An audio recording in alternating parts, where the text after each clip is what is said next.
বন্ধুরা, আমি চৈতালি চৈতালি ন্যাচারাল ব্লগের পক্ষ থেকে সকল বন্ধুকে জানাই আমার আন্তরিক শুভেচ্ছা। বন্ধুরা, আজও আমি শ্রী শ্রী মায়ের কথা বলবো।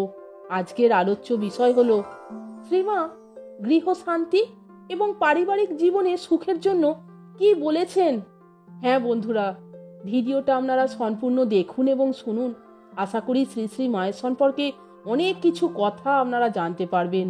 তাহলে শুনুন।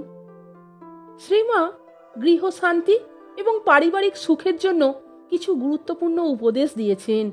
তিনি বলেছেন, যদি শান্তি চাও কারোর দোষ দেখো না, দোষ দেখো নিজের। এর অর্থ হলো শান্তি পেতে হলে অন্যের দোষ না খুঁজে নিজের দোষ খুঁজে বের করে তা সংশোধন করতে হবে। এবং তিনি সকলকে জগৎকে আপন করে নিতে এবং কারোর প্রতি বিদ্বেষ পোষণ না করার পরামর্শ দিয়েছেন। কারণ কেউ পর নয় মা, জগৎ তোমার। মা বলতেন, স্ত্রী লোকের লজ্জাই হলো ভূষণ, যার আছে ভয় তারই জয়, যে সয় সেই রয়। আমাদের জীবনে আর কর্মে মায়ের এই ছোট ছোট উপদেশগুলি যদি গ্রহণ করতে পারি, তাহলে অনেক সমস্যার সহজ সমাধান হয়ে যাবে। শ্রীমা বলতেন, সৎ সঙ্গে থাকলে মন শান্ত থাকে এবং জীবনে উন্নতি করা সহজ হয়। গৃহস্থ জীবনে শান্তি ও সমৃদ্ধি লাভের জন্য সততা ও নিষ্ঠা থাকা আবশ্যক। ভক্তি ও সেবার মাধ্যমে জীবনে শান্তি লাভ করা যায়। শ্রীমার জীবন ও বাণী থেকে সুস্পষ্ট হয় যে গৃহস্থ জীবনে শান্তি পেতে হলে আধ্যাত্মিকতার একান্ত প্রয়োজন। মায়ের জনৈকা আত্মীয়ার মানসিক অশান্তি প্রসঙ্গে মা বলেছিলেন, রাত 3টের সময় উঠে বারান্দায় বসে জপ করুক না, দেখি কেমন মনে শান্তি না আসে। তা তো করবে না, কেবল অশান্তি অশান্তি। শ্রীমা জনৈকা ভক্তকে বলেছিলেন, জপ ধ্যান করতে করতে দেখবে, অর্থাৎ তিনি ঠাকুরকে দেখিয়ে বলেছিলেন, উনি কথা কবেন, মনে যে বাসনাটি হবে তখনই পূর্ণ করে দেবেন, কি শান্তি প্রাণে আসবে। শ্রীমা এমন কিছু বলেননি যা তার নিজের জীবনচর্চায় সত্য হয়ে ওঠেনি। তার সব বাণীরই জীবন্ত রূপ তার জীবন। মায়ের কথা সর্বদাই অমৃত হয়ে মানুষের প্রাণে শান্তির প্রলেপ বুলিয়ে দিয়েছে, বাণ হয়ে কাউকে বিদ্ধ করেনি কখনো। অত্যন্ত মধুর ভাষিণী ছিলেন তিনি। গোলাপ মাকে বলেছিলেন, অপ্রিয় বচন সত্য কদাপি না কয়। রাধুর মার সঙ্গে একটি সদ্গোপের মেয়ের ঝগড়া হচ্ছে শুনে বলেছিলেন, কথায় মত্ত হওয়া ভালো নয়, হেঁটেল মারলেই পাটকেল খেতে হয়। স্বয়ং পৃথিবীর মতন সহ্যশীলা, তাই বললেন, পৃথিবীর মতন সহ্যগুণ চাই।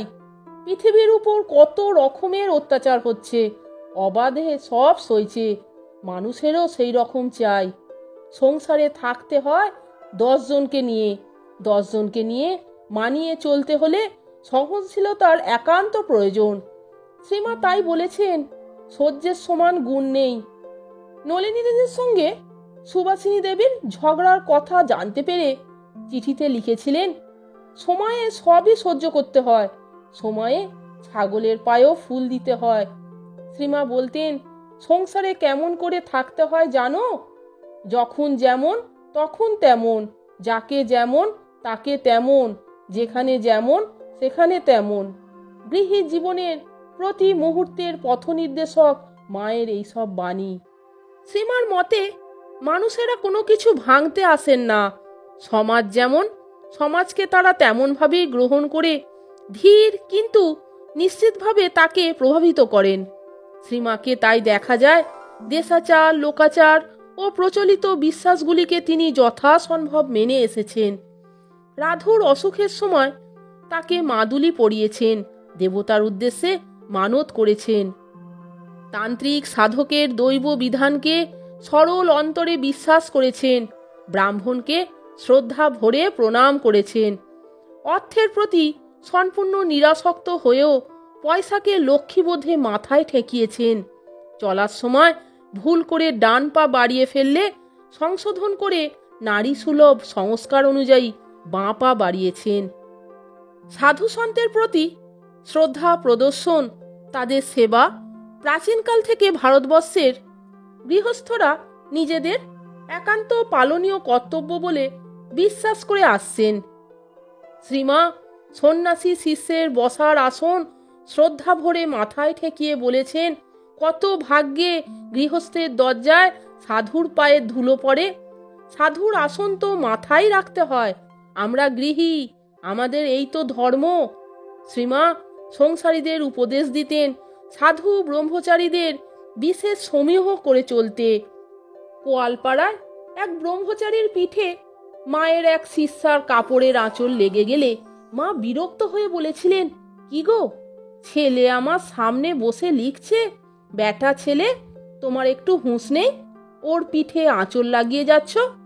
ওরা ব্রহ্মচারী, তোমরা মেয়ে মানুষ, ওদের সমীহ করে চলতে হয়, প্রণাম করো।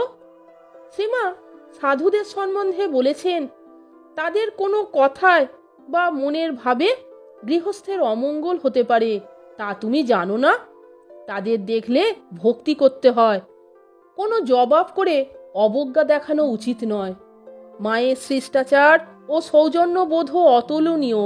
মা বলতেন, স্ত্রীলোকের লজ্জাই হলো ভূষণ। পুত্রস্থানীয় শিষ্যদের কাছেও মাথায় কাপড় দিয়ে থাকতেন, কারণ সেটাই ভারতের প্রাচীন রীতি। শেষ অসুখের সময় জনৈক সাধু তাকে দেখতে আসবার সময় মায়ের মাথায় কাপড় দেওয়া ছিল না। সাধুটি চলে যাওয়ার পর মা সেবিকাকে তিরস্কার করেছিলেন তার মাথায় কাপড় দিয়ে দেয়নি বলে। নলিনী দিদি লোকের সামনে এক বুক গঙ্গা জলে দাঁড়িয়ে জপ করছিলেন বলে তিরস্কৃত হয়েছিলেন। এর প্রত্যেকটি দৃষ্টান্তই মেয়েদের ভেবে দেখবার মতন। তাহলে বন্ধুরা, ভিডিওটা আপনারা সম্পূর্ণ দেখলেন তো এবং শুনলেন তো শ্রীমায়ের কথা। শ্রীমা গৃহশান্তি এবং পারিবারিক জীবনে সুখের জন্য কি বলেছিলেন। ভিডিওটা যদি আপনাদের ভালো লাগে তাহলে একটা লাইক, কমেন্টস এবং আমার চ্যানেলটিকে সাবস্ক্রাইব করে আমার পাশে থাকবার অনুরোধ করলাম। এই রকম আরও অনেক ভিডিও পেতে বন্ধুরা প্লিজ আমার চ্যানেলের ভিডিওগুলো আপনারা একটু দেখুন। ভালো লাগলে বন্ধুদের মধ্যে শেয়ার করে দেবেন। আপনারা সকলে ভালো থাকবেন, সুস্থ থাকবেন। আমি আবার আসছি পরের দিন অন্য কোনো ভিডিও নিয়ে। ভিডিওটা সম্পূর্ণ দেখার জন্য আপনাদের আমি অসংখ্য ধন্যবাদ জানাচ্ছি। জয় শ্রী শ্রী মায়ের জয়, জয় শ্রী শ্রী মা, জয় মা শারদা, জয় মা জগদ্দম্বা, জয় মা জগৎ জননী। জয় গুরু, জয় গুরু, জয় গুরু।